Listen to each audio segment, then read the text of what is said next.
you have a previous talent, incorporate and find new ways to fuel your passion and your creativity.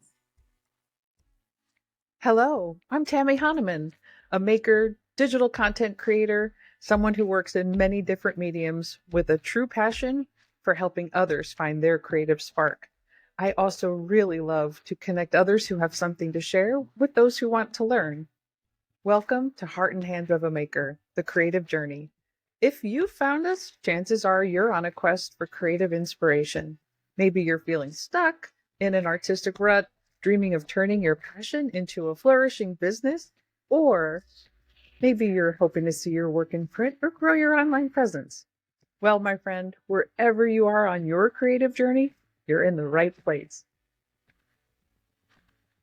Today, we're talking with Sandra Lupo, a jewelry artist, educator, inventor, among many other talents. We'll be discussing her creative journey, explore how her tool, Conetastic, came about, and hear what she has coming up next.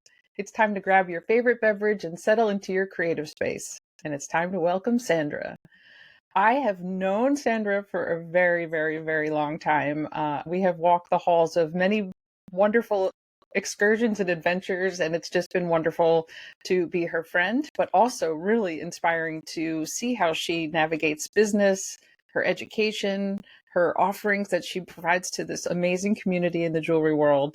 And I really, truly am in awe of all she does. Sandra, welcome to the show. It's so wonderful to have you here. Thank you, Tammy. And it is so wonderful to be part of this amazing journey, creative journey that you've undertaken at this time in our DIY involvement. I think DIY is the perfect phrase for what we do. We are makers, we are creators, we don't limit ourselves to just jewelry. And I love how you integrate other things into your jewelry work, because that is clearly your main focus, but we're makers. And I've seen you take displays and promotion material and so many other ways and make it DIY and make it with your touch. And I'm just so inspired by all that you do and all that you bring to the table. There's a mutual admiration society going on here, big time. And it has been, and we've acknowledged it for many years. Yes. But again, I am so thankful to be involved with you and with our creative journeys, as always.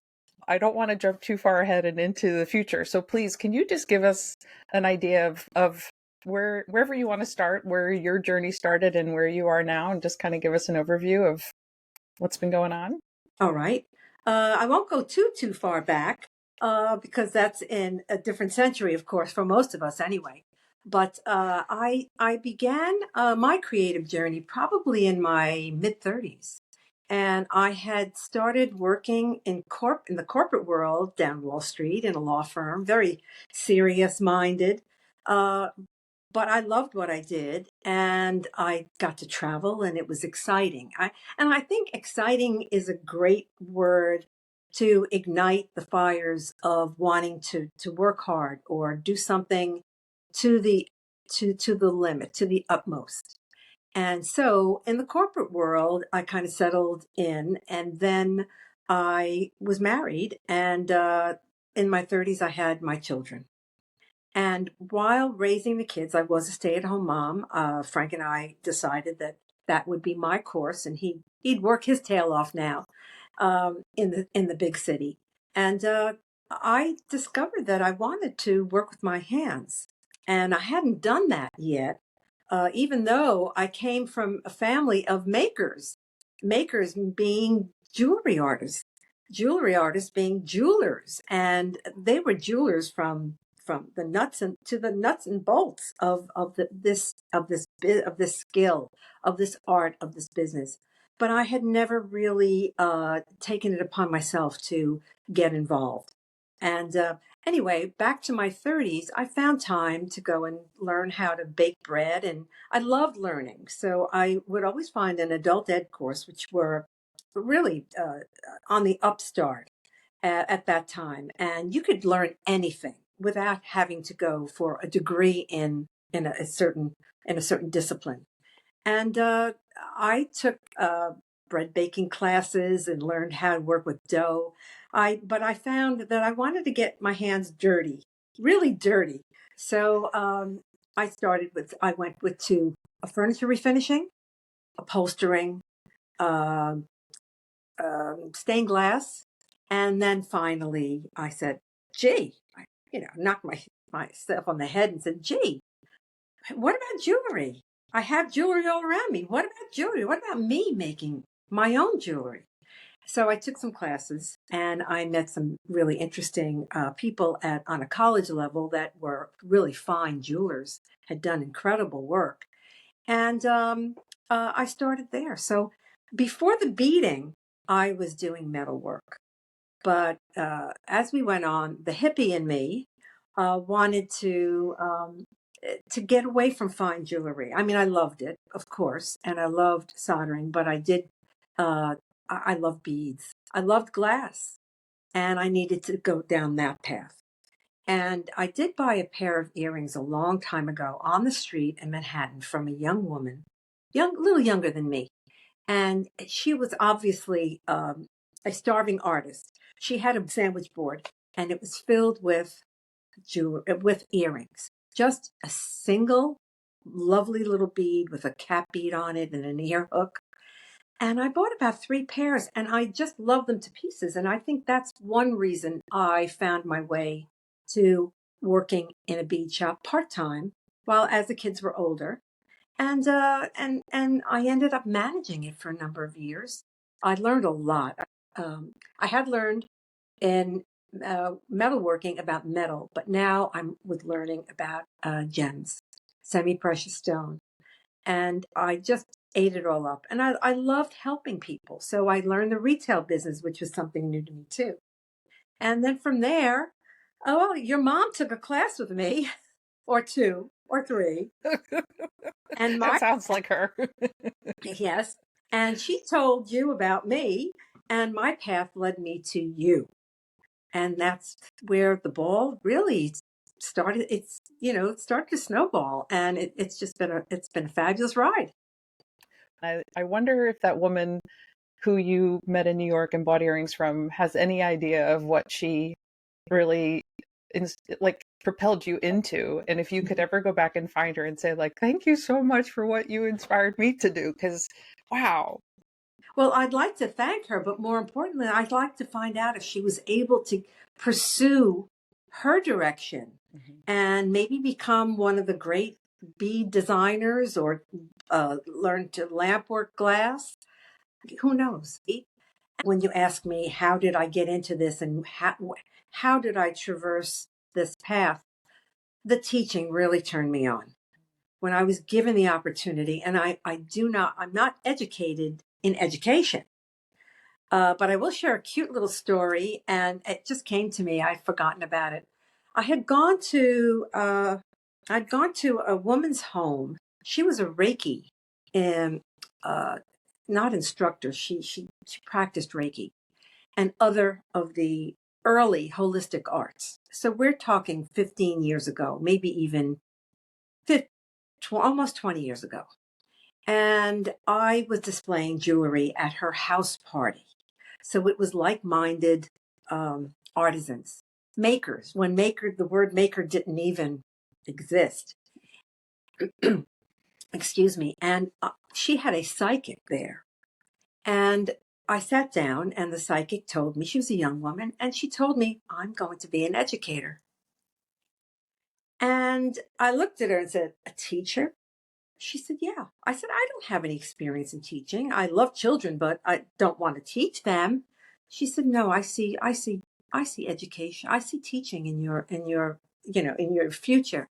And that was shortly before I really dove in and started teaching adults how to make jewelry. She saw it all for you, and then I it just guess that, unfolded. yeah, she read my palm, I guess. Well, I was just really flawed. And now I've thought about it, and I haven't thought about it in a long time, but that's the way it goes, right? But we teach for the passion of sharing and giving and nurturing and empowering other people, and I think the teaching part comes naturally to some people, and I believe for you that is truly a gift that you possess. You have a true gift for style, color blending, and you're very mindful of people's budget. Like you really you bring so much thoughtfulness to the table, and that's a lot of what I'm sure my mother conveyed to me, which led me to you. I was as the editor at that time when we were starting Beat Fest, and I knew you were somewhat Mhm. local to where we were going to be, and it was like, oh, okay, great, this sounds wonderful. Let's see if she's willing to jump into this crazy game. Yeah, and I did. I jumped in all with all fours. I jumped in. Yep, you But sure I did. truly did enjoy the instruction, and I did share a lot. I mean, to offer a class to women in the evening, or to men even. I had men learning how to make wire components early on in this business, and it was all at the bead shop. And but I'd make sure there were little niceties, like I would have a pot of tea available, some pretzels, or other. I mean, just I added a little touch because it's what I wanted to do. I wanted Mm-hmm. to share with them, and then on a learning level, I chose my projects carefully. These people were coming to me. This is adult education. They were coming to me. They were paying, and maybe they wanted to learn. Sure, they wanted to learn, but they also wanted to uh, have a have a forum to be together and maybe get out of the house or whatever, but they were paying. It's not like being in school where uh, you're learning, people are learning, and perhaps it's not the right subject for them. And one example would be chainmail. I found chainmail when chainmail became very popular. I know you and I both were working and designing with the Byzantine chain and all of those other the other named uh, patterns.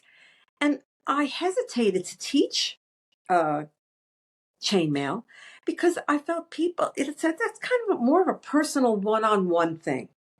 I felt that people said, "Oh, I can't do it. I'm a dummy." And I would immediately say to them, no, you're not wearing the proper glasses. You're not seeing what you're doing. The lighting may not be optimal for you. Do what you can. Don't tear yourself down. I mean, people shouldn't have to pay for a class So, and walk away feeling inadequate. So I chose my projects carefully, and that led me to be able to have sequels, for example, of a particular design where we can enhance it, or we could change it up a bit, or we could go beyond. And I think that was successful for me. oh, truly successful. And I mean, you continue that today. Thank you. Yes, yes, it's wonderful. And then, therefore, let's get to Conetastic. I would love for you to Yeah. share whatever it is you would like to about the evolution of this tool, why you invented it, and feel like Mhm. it's still such a relevant tool for any maker. Well, Conetastic is my baby, one of my babies, and while I was teaching wire component making, wire working, which was so popular in the year 2000 on, even in the late 90s, 1990s, and I was at the bead shop learning and teaching as early as 95, 96, and the industry was not filled with all the tools and accessories that we have today. So when I did teach, I would tell people just come in and make sure you have a pair of glasses so that you see what you're doing. We weren't even in the safety zone yet of wear protective eyewear. I just wanted them to be able to see what they were doing. And the light or other daylight bulbs weren't even, there were no accessories yet. And what I would do is I would bring dowels and Sharpie markers, and we had some basic chasing hammers, not the array of texturing hammers and all of the different kinds of hammers that you have now. And I taught people to make components with whatever was available.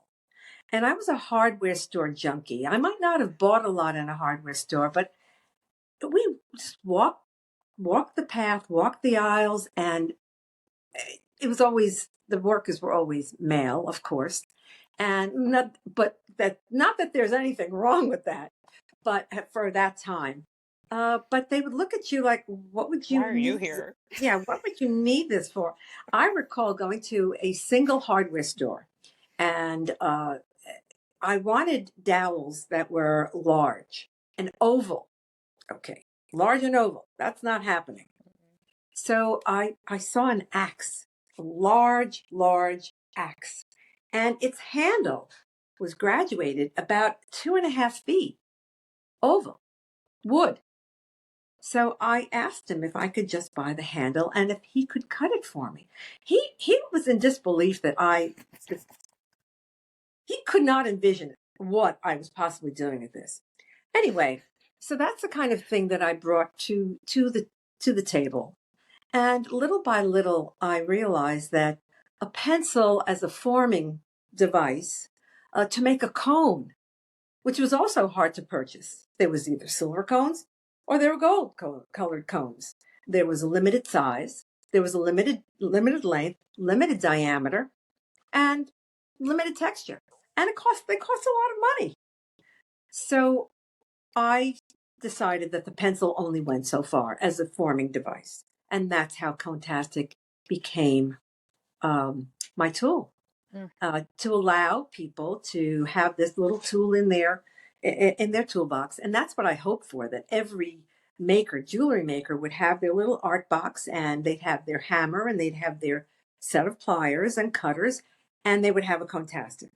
So that is probably still my desire and hope, is that it is well received. It's well received by the jewelry making community. Um, I went on with a wonderful manufacturer, Beadalon, and they've helped me along quite a bit. Of course, Wyatt White has been instrumental in guiding me in the marketing business end of it, which was another thing I started to learn and never had access to, didn't know anything about it. But the tool actually offers the user uh, the ability to make their own cones with the size, the length, diameter, the texture, the embellishment. You could make a beaded cone. You could make a coiled cone. You could make it's basically a cone shape. You could make a goddess shape, because a goddess shape is a cone and then a nice cone. So anyway, bead caps. Uh, it's been on the market since 2014, and it has really been a source of fulfillment for me, because I see how it started from almost nothing in a concept, and I've realized its strength and how workable it is, and beneficial Right. and essential. That's it. It's essential. Got to get one. And you filled a void. You filled a void in the market. There was nothing out there at the time, anything like it. And you also, for longevity, you made it a tool that was very portable. I think many of us Yes. have, like I have, you can see behind me, I have all these tools, but they're not easily carried with me when I go and either I'm teaching or I'm learning, or for whatever reason, I'm carrying my tools with me. It's not easy. And the Conetastic is so portable, yet also very durable. Mhm. And, you put a lot of thought into it. And again, you took everybody's needs into consideration, which is the true essence of Sandra Lupo. Thank you. I mean, I really feel gratified that I have walked in that on that path and in that direction. It's really given me the sense that in DIY, in the maker world, I've done something almost full circle. But it's never over yet. There's still much to be done. But Contastic does really serve a purpose, I think, for multi-strand stringing, gathering all those ends. I mean, people don't know what to do with that stuff. You've got 5 different ends, and of course you want a neat, tiny little closure and all of that. And Contastic truly, truly fits the bill for that. So. Right, right. And I think to put a phrase to that is, it's a professional tool that gives you a professional finish. So even Definitely. if you are newer to making, it's a tool that allows you to have a professional finish, just even while you're learning. That's true. Yeah. Thank you. Yeah. Thank you for that reinforcement. Oh, no, I love it. I love it. I have like three of them, and they each have different, the different families, because you, like you said, you have Yes. different iterations of cones at this point and Yeah. different Yeah. mandrels and It grew from 3 mandrels, and it grew to 13 mandrels now. So it's quite a system. And anyway, so it's a good system. You're right. And I know you've traveled and taught, and um, you show your finished work, and I'd love for you to share what still propels you to this day to create and make and even sell your work. Like what is it that's still driving that for you? I think in terms of saying, okay, I'm done, I'm not done. And I really do want to continue making. The word maker is a new word. It's not, where did it come from? I mean, we're homemakers, we're, Hmm. whatever. Maker has always been the suffix to the action. And now all of a sudden it's a word on its own. It's a suffix that's not a suffix anymore. And I'm not done making.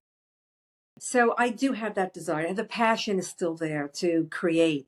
And maybe it's in my ancestry. I don't know. My grandfather was truly, truly a fine craftsman.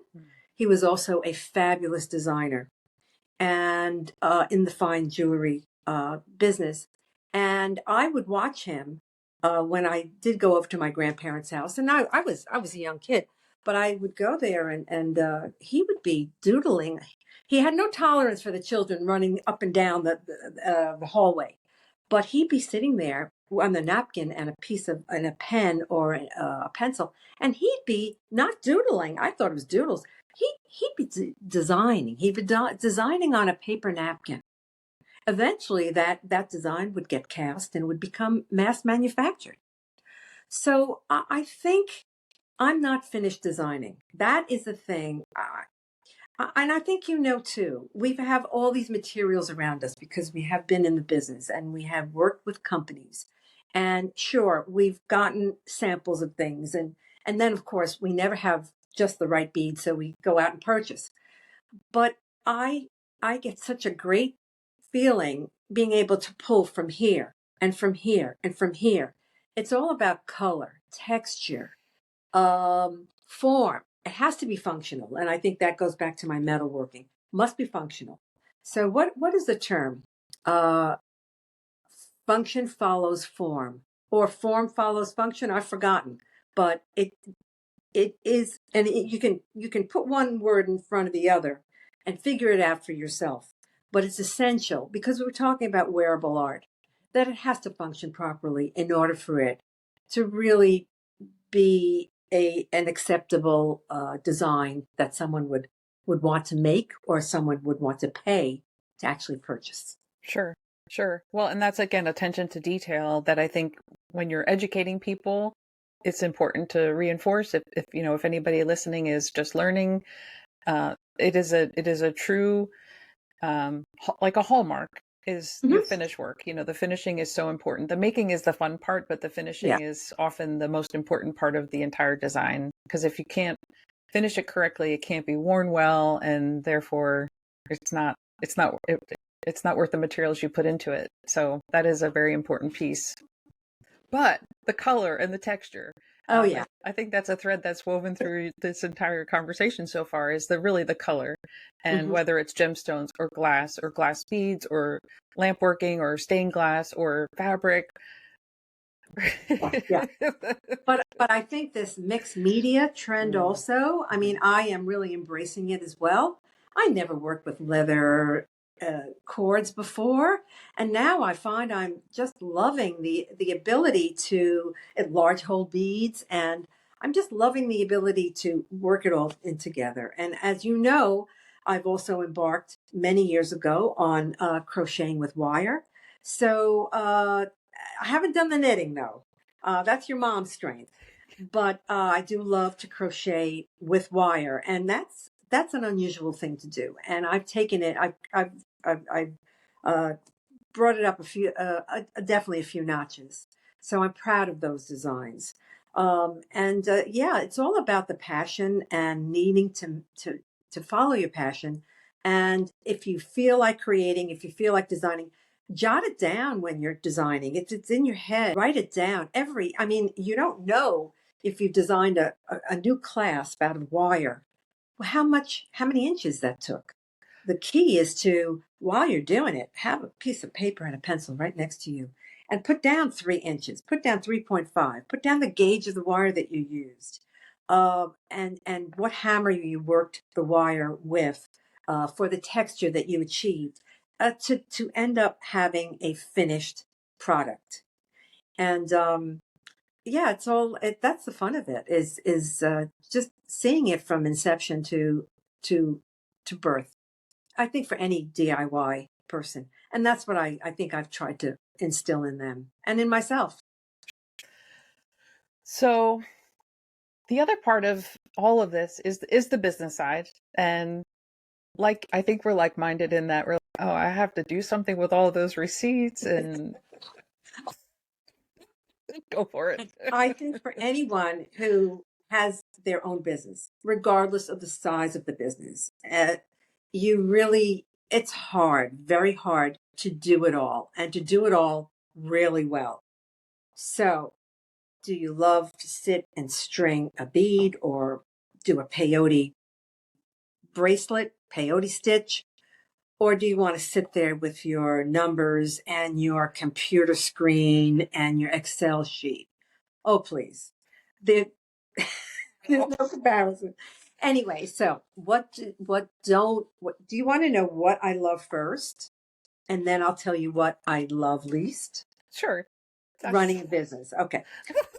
Because that's the importance. Okay, so I've already talked about designing. I love the jewelry designing process, and I did speak about the jotting it down, document, just like someone writing a song. You know, they can wake up in the middle of the night and they've got this song, this chord going through their head, this phrase. They've got to get up and get to a piano or a guitar or whatever. So I think that too, jot it down. You have an idea, just try to draw it a little bit. Let's see. I loved writing projects. I love the step out process. I loved taking pictures of the photography with the photography of my jewelry, which we found was essential running your own business, especially with social media. Mm. You've got to get the word out that way. And it's just been so rewarding to, I love doing that. What I don't like is, well, okay, here's the real key. I love to collaborate with others. Yeah. And in my business, in our business, it is important. You can't be an island. You need to be able to learn, receive, and you need to be able to give. And you will continue to learn that way, and that can only make your business as a maker more important and more valid. And what I don't like is the bookkeeping side of having my own business as an independent contractor, which is generally what we all are as makers if we want to bring it into the market. I don't like to clean my studio. Now, you and I know, and everyone's told us that artists know exactly, they know exactly where everything is. Well, that only holds truth for so far. There comes a point where there's so many layers of bead mats, and you really have lost sight of where everything is. So I don't like to clean the studio because I've always felt that I could just I know where it is. I lost that this year, so I am cleaning my studio.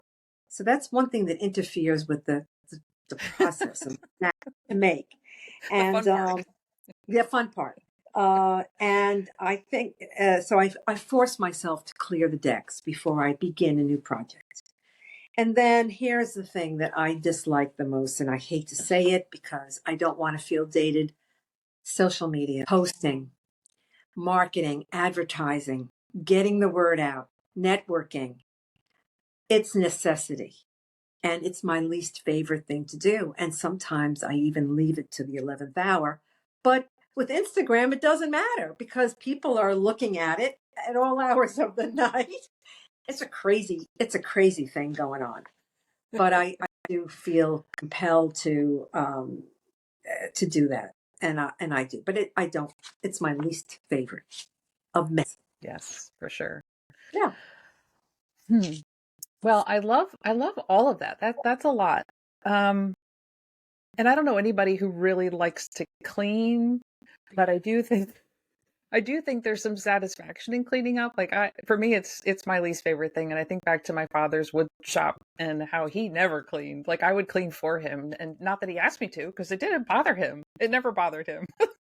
But I have a limited amount of space, so I have to clean every once in a while. And it is good to clean up before you start something new. But how often, I know for you, you have multiple projects going on at the same time, whether you like it or not, especially if you're getting ready for an in-person education event. You've got the designs, you've got the step outs, Yeah. you've got the photography, you've got the kits that you're making. That in itself is The instruction sheets. Yeah, the instructions, Yeah. printed instructions. Yeah. I miss that though. I haven't done that in a while on that level. I miss it, but I don't know if I want to throw myself back into that. I prefer not to be on the regional or national level as I was, thanks to you in major part. But I think locally, I like coming back to the local people. They remember me. It's cool. It is cool, and I'm sure it's neat if you run into somebody in the supermarket or at the park or something, like, oh, Sandra, and then with their grandchildren, and like, oh, I taught her, and so your grandchildren have awareness that there is this other side of you, not just as Sisto. Well, I will tell you that I know you're headed to Tucson in 2 weeks, and Yes. ordinarily I'd be there with you, but the last 2 years I've decided to reel myself in a little bit. And actually, I'll be going while you're in Tucson. I'll be taking my grandchildren. My grandboys are very much into mineralogy and gems, and I took them last year to a major show here in the Northeast, and they just loved it, and they wanted to buy everything. And now, and I knew people there, I knew vendors there, and got discounts, which was great. And the kids were in awe of that. Oh wow, grandma, she got 50% off on that. Wholesale. What's wholesale? But while you're in Tucson this year, there is a show at a college at Rutgers University. They have a department of geology, and they're having a show. So I'm taking the boys there. So yeah, yeah. I bought them storage boxes, sewing boxes. The boxes for spools of thread, and I bought those, and I've packed them with stones. And every time I come back from Tucson, I made certain to bring them something. Of course. So yeah, I think that's the fun part, because like you and I, we do not need anything more to fill our place. Maybe we've got a certain project, so we'll buy a couple of things, but mostly what I buy is for other people, because it's fun. It's fun to bring that experience to other people, to share with them, since we know, they couldn't be with us. But Tucson in itself is just a magical experience. And it truly is. Yeah. There's nothing that I've experienced anything else like it. True. Yeah. That's true. It's been fun. I'll get back there, probably with you. I'll get back there. Good. I hope so. Well, and I think you make a really good point. And some of the pandemic has definitely shifted how any of us are teaching. And we're thankful for the online opportunity. And I know people who want to learn are thankful for the opportunity to still be able to, despite being, in lockdown or limited in our abilities to get in and around and with other people. But I think what is missing is that in person. So it's wonderful that new opportunities have either emerged, or that you're just finding new opportunities and that you're taking advantage of them, and you're still getting out there, you're still teaching, you're still sharing, because I'm sure that's very fulfilling. And I know firsthand that you're helping other people be able to have something tangible and bringing community to your own community. I think that's wonderful. Yeah, I like that. Bringing community to your own community. I like that. Yep. Yeah, there's still camaraderie, there's still collaboration. Yeah. That's what fuels me to learn and to share. Yeah. And I think the regional instruction, it changed. The pandemic changed all of that. It shifted people's awareness to be more local and to be more thoughtful about how much do we want to really travel? How much do we really want to get on an airplane? And I don't know, it just has changed everything. And I don't think we've seen the full cycle of what that actually means. I think we're still kind of in the middle of what's happening since then. Yeah. So I'll be curious to see. And maybe the regional teaching will be something that'll still attract you, but maybe just in a different way. Different way. Maybe we need to go on a larger adventure that's just a smaller, intimate retreat. So, did I just hear the word travel? Travel? Travel? Travel? Well, take them with us. We'll take them all with us. Yes. I would love that. Yeah. I don't want to overlook the word because you've said it a few times, and I know this is so at your core, and it is what lights you up. I have seen it. I have heard it in your voice, and that's collaboration. You will put everything aside to collaborate with somebody, and you will put everything aside to come up with something that allows you to work with other people. And you do it from a place of, it's not about the money. It's not about the awards. It's not about the accolades. You do it because why? Like what really is about that? Because I think that's important. I'm not quite sure. It's just so self-satisfying, so gratifying to be on a team for me. And I think I've traveled that path for many years, even as a teenager. I found myself with a CYO, Christian Youth Organization, for example. This is just a quick example. And you're 13, you're 14, you're very awkward. And now you're thrown in, you've gone to these meetings and you've met boys and girls and they're all have a common purpose, and that is to have some fun. So you go on the social committee, you write flyers, you draw flyers, you get on the newsletter committee.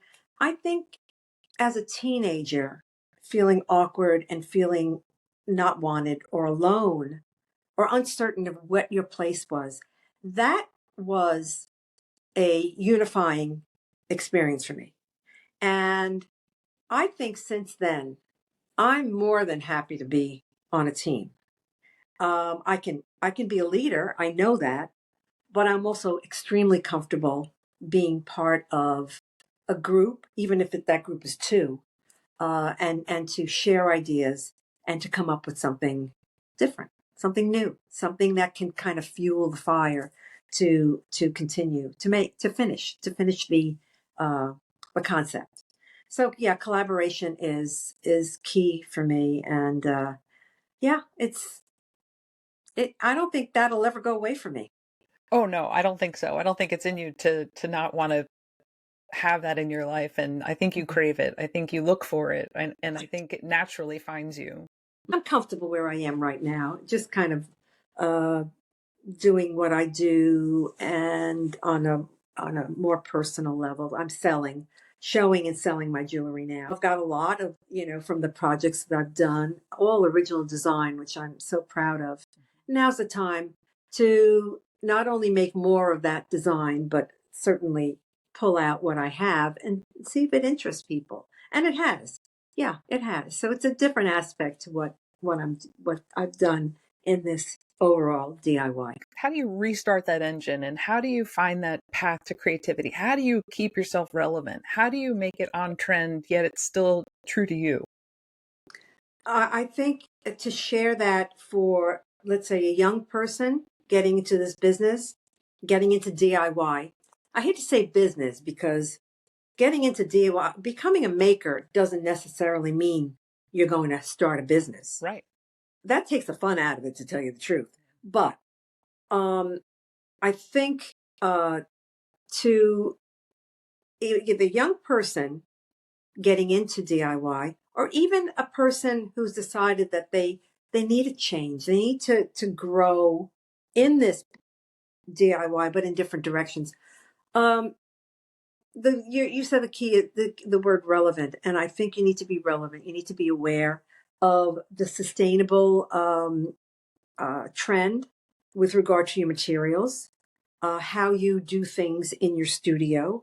In my metalworking studio, for example, I switched from a traditional conventional pickle, which is an acid. I switched to a food grade pickle, which is citric acid. Makes me comfortable knowing that I don't have the fumes in the house, in my studio, and I would want to continue, and going down the drain or whatever. I would want to continue in that fashion if I was making any changes. Make sure that you are aware of the social media um, world out there, and do what you can to keep yourself involved and network. Also, the trends, the actual making trends, mixed media again. I think it's wonderful if you have a history of working as I don't know, maybe a printmaker, or you were in a business. It's hard to single out someone's previous talent and try to incorporate it. But if you have a previous talent, incorporate it and find new ways to fuel your passion and your creativity. That's a wonderful point to make. I feel people try to change who they are to satisfy what it is they're trying to accomplish without bringing that piece of them because they don't think it fits. So if you are somebody who is good at drawing or good at painting or good at whatever, I think you're so right. Bring that to the table and then incorporate it into whatever it is you want to do next, because Mhm. that's it brings you there. It keeps you with it. It keeps Yeah. your flavor. And I Hmm. I don't know that comes naturally. That's the part I feel like gets kind of lost when you're trying to learn something new. You just listen to the person who's teaching you. So I think that's such a valuable piece of information that I hope everybody can take away, whether you're an instructor or you're somebody who's listening and really does want to get into the DIY space. Keep you in it. Don't Yeah. lose yourself. Don't lose yourself. And as an independent contractor, or as a sole proprietor, carry the personal aspects of your life and build those in, express them in your designs. And I can only tell you that when I do sell, show and sell, and I've been doing that for 2 years, not every week. It's not my thing, but a fair amount of time during the year. I have to bring the personal aspect into it. I think I sell my jewelry best when I'm selling my jewelry, when it's me doing it, because I don't hesitate to tell them a little story or a little anecdote about how this came about, and they carry that with them. Whether they're there to learn a design in a classroom, or they're there to purchase a piece of my jewelry, they're carrying a piece of me with them, because I give that. And I think for anyone who is trying to develop, again, that entire the roundness, the completeness of a business, and all of the things that are available out there for you to harness and make your own. I think that's a pretty good way to go. Mm-hmm. It's not easy. It's not easy because you're on your own, but don't lose yourself and bring your talents into it, all of them. Right. And I think that gets to the thought of self-doubt and negative feedback. Any suggestions on how somebody can navigate that? Well, no, I mean, not everyone's going to love you, and I've been in this business long enough. Self doubt, there's always self doubt. I have self doubt when I embark on something. Should I do this? I don't know. It's going to take time. I don't know how it will be received. Maybe I'll fall flat on my face. Sure. I mean, I'm not a youngish person just opening up and beginning this DIY travel, this path. But I think that for any negative feedback, there's always positive feedback. And in this DIY, we are fortunate to have a great community. And I know that I've experienced working alongside many, many people, as well as you and Wyatt, Fernando, and all those people that we love, and all of our experiences. Uh, it's all positive, and the positive feedback will negate any negative feedback. It puts it in the back seat. Well, I agree. And those are very salient points and a good takeaway for sure. All right. What else would you like to share before we wrap things up? What do you want to make sure everybody Oh my gosh, hears from you? I just want people to know that if you were in front of me, I'd be giving you a big hug right now. We have walked a path together that has been just so much fun. It's been fun. And I think fun is a great thing. FUN. If you have a job, if you have a passion, if you have a sport, whatever it is that you involve yourself with, be happy with it. If it's not fun, you're not happy. Change gears. And I have to say that in the many years that I've been in this business, it has just been a roller coaster of fun. It's like being on the roller coaster in Coney Island with you. Well, there's no one else I would rather be on the roller coaster with than you. Because I would say, Sam, let's go again. Let's go again. You'd be like, Tammy, that's enough for today. And then I'm like, okay. We can do it, Yeah, that cyclone. It's still working. It's still operating out there. Or maybe we But need a day trip. yeah, and travel. We need to travel and keep our horizons open. Pay attention to nature. I mean, that's where most of us do get our inspiration for design, and just be influenced by the right people. So you have lots of now the term influencer. I'm all these new terms: the maker, the influencer. Um, be selective. Be selective about the information you take in. Process it, and always keep whatever you make, whatever you design, whatever comes from your hands, with a personal touch, and make it your own. That's the most important thing, is to make it your own, and you will get satisfaction from it. And just keep learning. Keep learning, keep growing. Oh gosh, yes. And I'm watching you. Well, I wish you much success in your path, your creative journey. Thank you. Thank you. I mean, it's a pleasure for me to be on this journey and to know people like you and to have you as a friend and a confidant and a everything that you are to me, because you help a sister. Yes. Yep. For sure.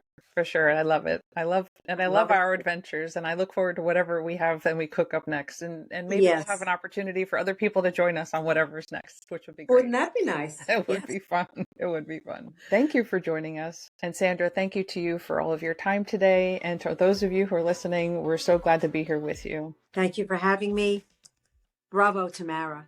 And that's a wrap on another episode of Heart and Hands of a Maker. It's been so wonderful sharing this time with you. Thank you for tuning in. And if you want more, be sure to head over to tamarahaneman.com/podcast for today's show notes and links to make it easy for you to find Miss Sandra. And to be sure you never miss an episode, please like or follow on your favorite podcast platform.